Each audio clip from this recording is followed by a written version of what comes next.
So before we dig into module 2, just recapping: A, B, C, D, E. And there's an S, but we won't get into the S. The S is really good sourcing. So again, the A is the application, B is the brightness, and that includes the CRI and any color requirements that are needed in the job, not just the CCT and the lumens or the lux level that's required in the job application, but also the CRI, which is the color rendering index, how accurately that light shows the color. You have C, the control and circuitry, which I'm going to really touch on a little bit. You have D, the design detail, which I'm going to touch on a little bit. And you have E, engineering. Now, again, the full set is in the full course.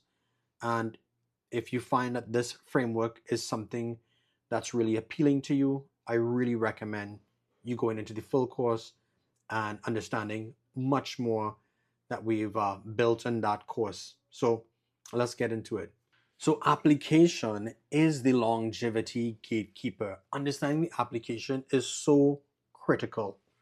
So 3 application mistakes that shorten LED lifespan.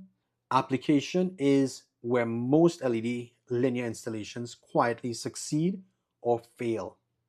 Not because the product is wrong, but because the real world conditions didn't match the assumptions made during the selection. So again, I like to use the spa scenario.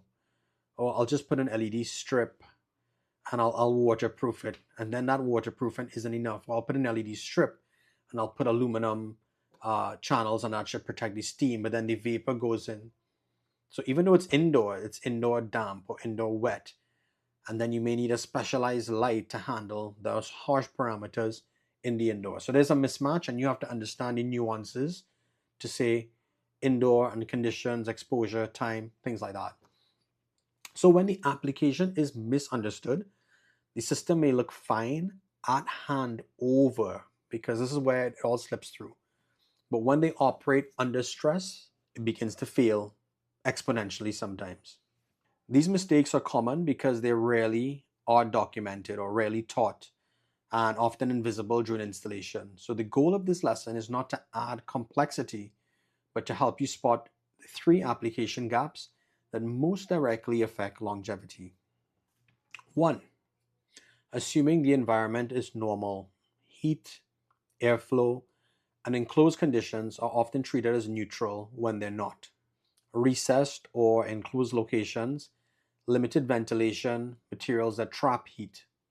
So a good example of a material that may trap heat is installing a raw LED strip that's, let's say for example, high powered onto plastic, like a laminated material.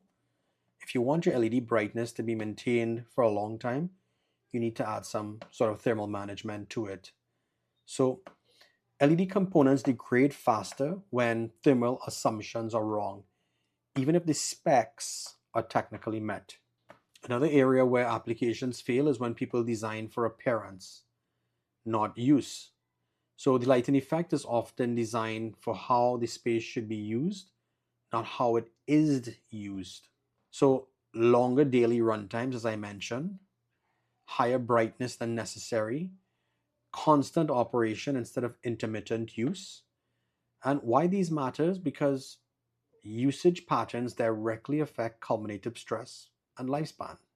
And the third mistake is treating all linear lighting applications as equals. So I commonly see this where the designer goes on Amazon, they don't know, and they say, okay, a 10 watt per meter LED for everything, or a 4 point whatever, 4.5 watt per foot LED for everything. They don't understand lumens, they don't understand what the application is. So let's think of a toe kick light that has this much space, and then on a cabinet light, and everything's getting specified the same. And then they just dump a bunch of dimmers onto it and think it's all going to dim and work fine. So they treat it as one. So you have to know the application. So it's feature lighting versus task lighting, accent lighting versus general illumination, decorative lighting versus functional lighting. And different applications tolerate stress differently, even with the same product.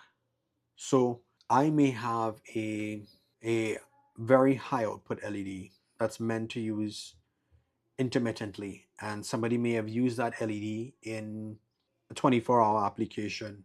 That product could undergo different stress, and then they may be environmental factors, like it's a really hot space or something like this, being used full time as opposed to being intermittently. I don't know if that's a good example. Or let's say an indoor LED, and it's in cove ceilings throughout the house, and then there's a cove ceiling in a bathroom, and even though it's not getting wet directly, it is getting some steam, and then over time corrosion starts to happen at the terminals. Another example might be, I'm using a waterproof LED because I'm so worried, and then this waterproof LED is being used 24 hours, so the heat begins to trap in the silicone, and then the LEDs start to blank off. Dots, you start to get dotting on the strip, and that's one I used to commonly see a lot, and I made those mistakes in the past, a long time ago. But one of the biggest strains of those waterproof LEDs is that the heat has nowhere to go. So that's a great example. So these are the things to be mindful of in this application section.